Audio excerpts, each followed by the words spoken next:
in position. Area secure.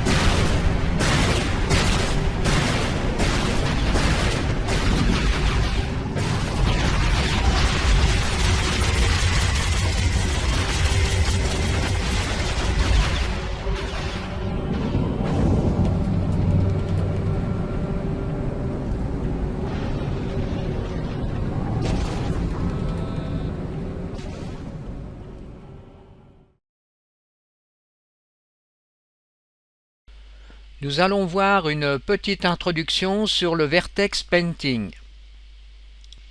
On peut trouver des informations sur le site officiel donc de UDK.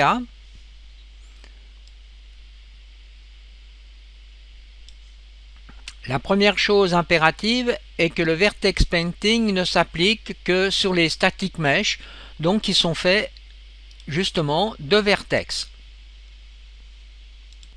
En somme, les vertex sont les sommets de la géométrie. La deuxième chose impérative est de créer un matériel qui utilise les vertex color. Voilà ici la création d'un type de matière utilisant un interpolateur linéaire, donc on a déjà vu à quoi sert cet interpolateur linéaire, et sur le canal alpha, pour faire le mélange justement entre les deux textures simples A et B, eh bien, sur le canal alpha, on place un module Vertex Color. Vous pouvez donc retrouver facilement le module Vertex Color dans la liste des matériaux en tapant par exemple dans le système de recherche verte pour avoir Vertex Color. Donc voilà la matière qui est appelée ici Vertex Blend, donc pour mélange. Alors maintenant, cette matière doit être attribuée à la cafetière ou bien à la static mesh. Si l'on va ici dans l'éditeur de static mesh avec la cafetière, eh bien, vous vous souvenez, on trouve ici, à cet endroit, le matériel utilisé. Donc, il se trouve sur cette ligne. Alors maintenant, on peut commencer à colorier grâce à cet outil qui se trouve ici, qui est l'outil qui va nous permettre de peindre la cafetière.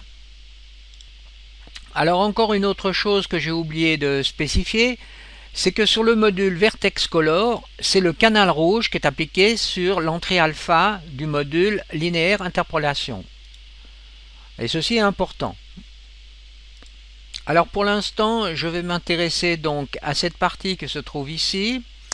Mais donc ici, vous devez être ici sur Vertex, sur acteur, et ensuite vous vous occupez pas encore de cette partie, et ensuite là nous avons le rayon d'action.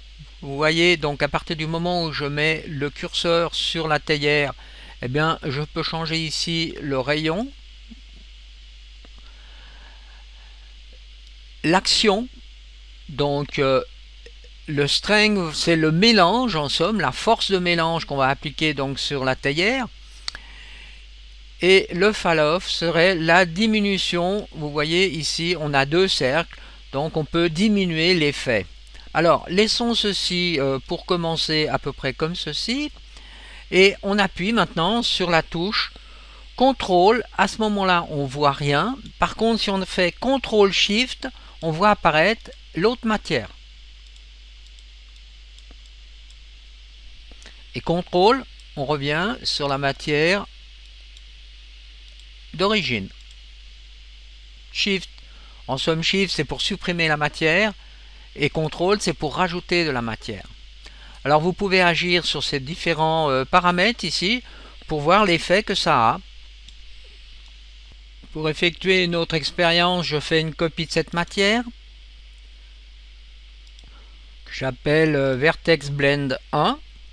OK. Et je vais modifier cette copie. Je crée ici une nouvelle matière qui utilise ici, vous voyez, un multiplicateur et qui va en somme multiplier l'effet du Vertex Color par une valeur constante de 3.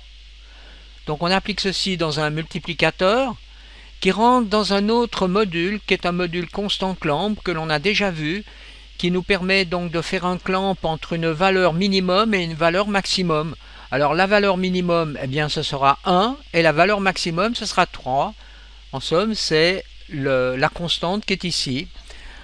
Donc ceci est appliqué de nouveau à un multiplicateur qui lui reçoit de l'autre côté le texture simple brique.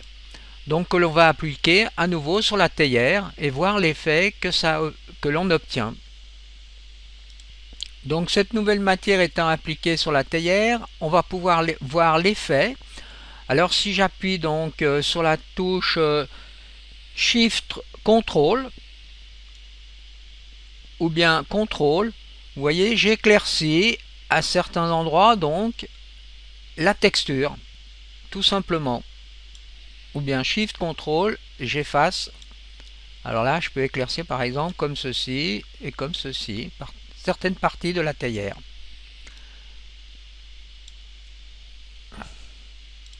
Alors faisons une troisième expérience. Je crée de nouveau une nouvelle matière. Cette fois-ci, grâce à cette texture, on va pouvoir agir sur l'intensité du relief sur la texture donc brique qui se trouve ici. Pour cela, on utilise donc la texture normale qui correspond donc au mur de brique.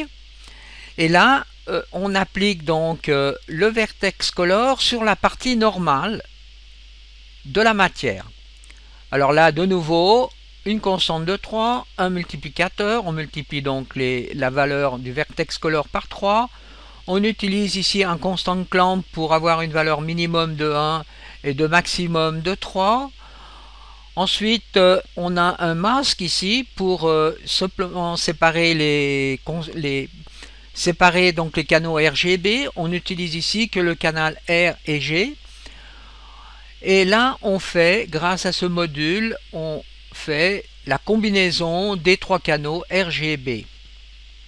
Alors, on sauve la matière et on fait un test. Alors, effectuons un test. Là, vous voyez qu'on augmente le relief, l'effet de relief. Shift, CTRL SHIFT, je désactive l'effet de relief. Enfin, il reste toujours une certaine partie quand même, malgré tout. Et là, je réaccentue. Alors là, petite astuce, j'utilise, vous voyez, le canal bleu ici, qui correspond au module Vector Color. J'étais sorti sur le canal bleu, alors que dans les autres essais, on était sorti sur le canal rouge. Donc ne pas oublier de sélectionner que le canal qui est actif.